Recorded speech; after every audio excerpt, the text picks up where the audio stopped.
Alright, guys, so I'm going to talk about Wacky Raceland. This is one of the comics that my good friend Chris sent to me. And Wacky Raceland is a comic from the Hanna-Barbera universe, which basically, that was, remember when DC Comics was basically like, hey, we're going to do Hanna-Barbera books, and we're going to do the Flintstones, but it's going to be like a drama sitcom kind of comic, a little more edgy. We're going to do Future Quest, which is basically a story where, you know, we have like a New Frontier type story, but we're going to have all the action cartoons come together in like a shared universe.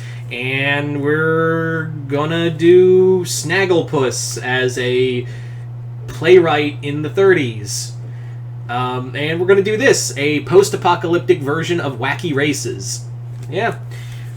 A lot of I think this was very underrated. I think the Hanna-Barbera DC comics were very underrated on the grounds of they were so fucking crazy that no one bothered to read them. Like, I think some people were like, the hell is this? Because when they thought, like, oh, DC's doing Hanna-Barbera, and, like, you know, Future Quest was a big, Future Quest was like, oh, that's a neat idea, have a massive, like, Justice League type story with all those characters.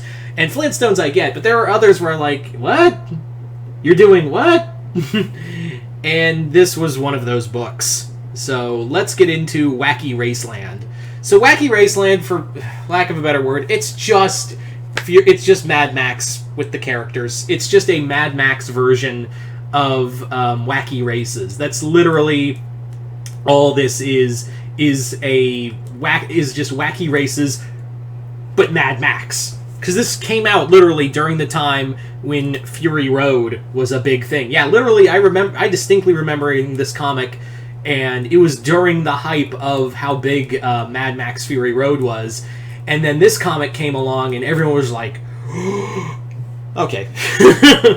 Yeah. So, this book, basically in this continuity, it's actually it's not so much Mad Max now that I think about it. It does have that post-apocalyptic feel, but it's actually more like if they took elements of Twisted Metal. But now that I think about it, yeah, this is very much Twisted Metal. Like, Wacky Raceland is basically Twisted Metal. Because essentially they meet this being called every one of these racers, as the world is going to shit, and being, you know, the apocalypse is going on.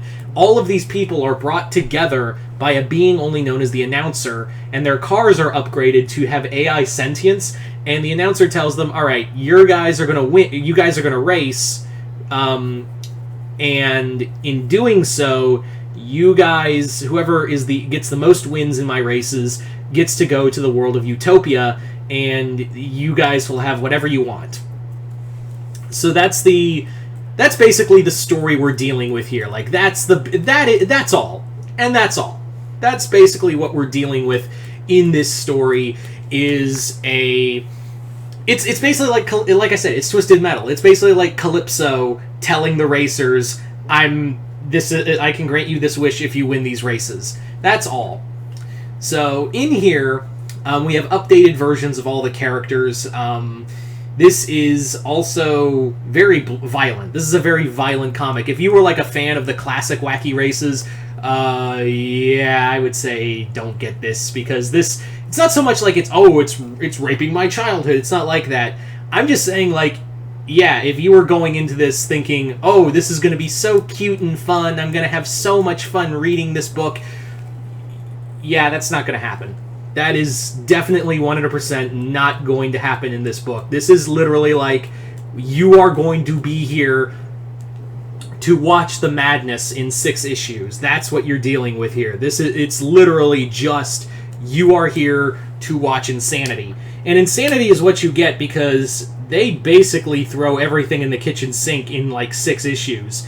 You know, you want to see flesh-eating nanites along with mutants and giant kaiju-sized monsters and fucking sentient storms, and like, it's literally like, I'm convinced the writer of this book, Ken Pontac, did a line of coke and was like, okay, so here's what we're gonna do. We're gonna make like a dark, gritty version of Wacky Raceland, and we're gonna make it like put monsters in it, and we're gonna make the cars alive, and flesh-eating nanites and robots and Fallout New Vegas, and yeah. We're put that in. Put that in. Yeah. Oh wait, I'm the writer. I'm just gonna write. Yeah. This comic is literally cacophony incarnate. Like, there is so much shit going on each page. It's really hard to really focus. It's almost like sensory overload on some pages, which, yeah, for someone on the spectrum, that's not fun. But it's very much it's ridiculous. Like, that's the thing you have to look at, is that it's trying to take itself seriously, and at the same time, it's not.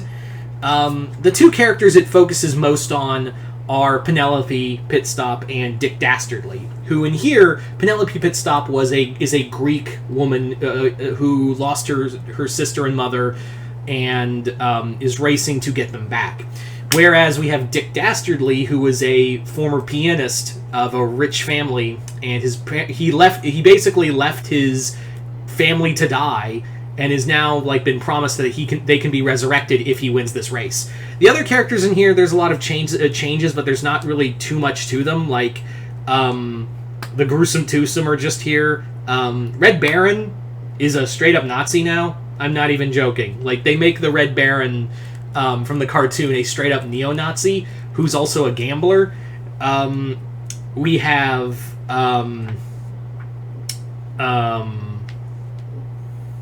just everybody is in here. Is also Peter Perfect. He's kind of like a choir boy, but there's like a darkness to him. I don't want to spoil that. Sergeant Blast and Private Meekly, the Army surplus special car. Yeah, Sergeant Blast is transgender in here. Not that I'm saying that's a bad thing. I'm just like, okay, that happened. And they even say, they comment on that, like, Sergeant Blast was a man, but then she made herself into a woman because she just didn't like herself. There's more to that, I know. There's more to that, but I'm paraphrasing. We also have... But there's so many characters in 6 issues, they do nothing with the others. Like, the Slag Brothers, the Anthill Mob. They're a bunch of psychopaths. Like, they're like a bunch of fucking gremlins, the Anthill Mob.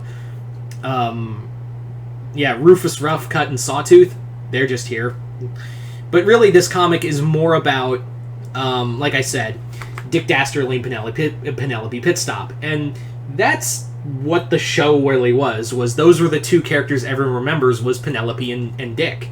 So it makes sense. Also, Muttley's a cyborg dog, just cuz. He doesn't do that. He doesn't do that. It's like weird, psychotic, like, barking, robot barking. It's weird. This story is just fucking insane. That's all I could say. It's just a cacophony of shit hitting the wall, and you're just there to read for 6 issues. There is an overarching story, but I don't want to spoil it, so yeah. But do I recommend Wacky Raceland? I kind of do. I actually, yeah, this is pretty much a recommend for me. Why? Because this comic is so fucking crazy, you have to read it just for yourself. Like, this comic is just completely off the walls, balls to the wall. Fuck you. This comic is literally going, if you're trying to take any of this seriously, go fuck yourself. So yeah, I kind of do recommend Wacky Raceland. But other than that, so there's my review. Anyway, so you guys tell me in the comments below if you've read Wacky Raceland. Comment below, let me know what you guys thought of it. And as always, Chris, I know you're watching this. Thank you so much for the review. Thank you so much for the comic. Other than that, I am Mr. Multiverse. I'll see you next time in the multiverse.